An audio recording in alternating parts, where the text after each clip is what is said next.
आज का मेरा टॉपिक है एक्टोपिक प्रेगनेंसी। एक्टोपिक प्रेगनेंसी उस प्रेगनेंसी को कहा जाता है कि जो कि अपनी नॉर्मल जगह पे नहीं होती। प्रेगनेंसी की नॉर्मल जगह सिर्फ़ और सिर्फ़ बच्चादानी है। इसके अलावा अगर किसी भी जगह पे प्रेगनेंसी ग्रो करनी शुरू हो जाए तो वो एब्नॉर्मल प्लेस होती है और वहाँ पे से रप्चर होने के और ब्लीडिंग और हेमरेज होने के चांसेस होते हैं जो कि मरीज़ के लिए जानलेवा साबित हो सकते हैं। इसलिए हमें चाहिए कि हम जल्द अज़ जल्द जैसे ही प्रेगनेंसी हो, हम फ़ौरन चेकअप के लिए जाएँ, ये देखने के लिए कि प्रेगनेंसी अपनी नॉर्मल जगह पे है या नहीं।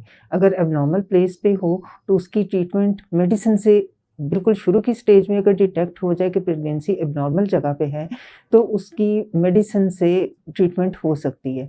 अदरवाइज़ तो ये मरीज़ के लिए जानलेवा हो सकती है, ब्लीडिंग की वजह से लाइफ़ थ्रेटनिंग रिस्क्स हैं और फिर ऑपरेट करके लेप्रोटमी करके ही उसको ट्यूब को और मरीज़ को बचाया जा सकता है। थोड़ा-सा मैं आपको बताना चाहूँगी कि एक्टोपिक प्रेगनेंसी क्या होती है और नॉर्मल प्लेस ऑफ प्रेगनेंसी क्या है।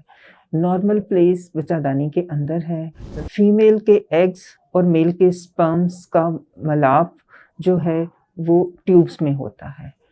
हर बंदे की ट्यूब में ही प्रेगनेंसी होती है, फिर आहिस्ता-आहिस्ता वो वहाँ से मूव करते हुए साथ-साथ ग्रोथ होती जाती है और साथ-साथ मूवमेंट के साथ वो बच्चेदानी के अंदर आके इम्प्लांट हो जाती है। अगर किसी भी वजह से उसकी जो ट्यूब की मूवमेंट है, नॉर्मल ट्यूब में हल्की-फुल्की मूवमेंट्स होती हैं। अगर किसी भी वजह से ये ट्यूब्स मोटाइल ना हों, उनकी मूवमेंट ना हो, तो फिर वो प्रेगनेंसी उसी जगह पे ट्यूब में ही ग्रो करनी शुरू हो कर देती है।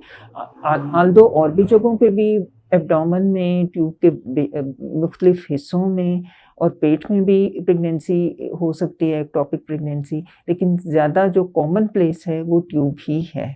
अब ये इसकी वजूहात क्या होती हैं? इसकी सबसे बड़ी वजह तो इन्फेक्शन है।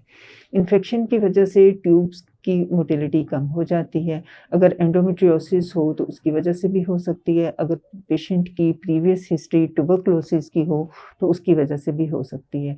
और समटाइम्स कुदरती तौर पे कंजेनिटली यानी कि पैदाइशी तौर पे ही ख़वातीन की ट्यूब जो हैं वो बहुत नैरो होती हैं, जिसकी वजह से प्रेगनेंसी उनकी आगे मूव करके यूट्रस के अंदर नहीं आ पाती और वो उधर ट्यूब में ही हो सकती है।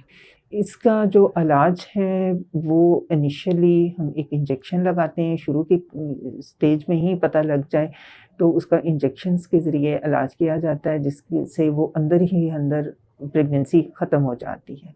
लेकिन अगर पता शुरू में ना चले और इसकी ग्रोथ ज़्यादा हो जाए तो फिर ट्यूब के अंदर से ब्लीडिंग स्टार्ट हो जाती है, जिसकी वजह से माँ के पेट के अंदर ब्लड जमा हो जाता है, बहुत एक्यूट इमरजेंसी हो जाती है, माँ की ज़िंदगी बिल्कुल दाँव पे लगी हुई होती है। उस केस में इमीडिएटली फ़ौरन ही हॉस्पिटल पहुँच के और ब्लड मरीज़ को लगा के उसका ऑपरेट करके उसके पेट से सारा ब्लड निकाल के और ट्यूब को रिपेयर अगर पॉसिबल है तो ठीक, नहीं तो अदरवाइज़ उसको निकाल दिया जाता है क्योंकि दोबारा उस ट्यूब में हमल ना हो सके। मैं उम्मीद करती हूँ कि मेरी इस वीडियो से आपको काफ़ी मालूमात मिली होंगी। आप फिर भी कोई क्वेश्चन हो तो कमेंट बॉक्स में कर सकती हैं।